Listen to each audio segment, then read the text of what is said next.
ومن خلال تواصلنا مع حضرتك كابتن من خلال زونا باذن رب العالمين ان احنا هنكون توأمة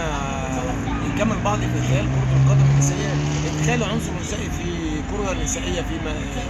المملكة العربية السعودية وخاصة الدمام، هتكون فيها شيء من اكتشاف المهارات الجميلة لدى العنصر النسائي. هنحاول على قدر الامكان بتنمية المهارات الأساسية للنساء وتنمية كرة القدم من أجل السعي في النشاط الرياضي وخاصة كرة القدم. بالإضافة إلى الفترة القادمة بإذن رب العالمين احنا بنحاول قدر الإمكان نشكل عنصر نسائي كفريق تحت مسمى أكاديمية زونا الجديدة من أجل توسيع مجال كرة القدم للصفة النسائية، خاصة اللي هو في الفترة الأخيرة مش هو تواجد على الساحة، ولكن احنا بعد كده الفترة الأخيرة السعودية بصفة عامة عندها تنشيط الرياضة بصفة عامة، سواء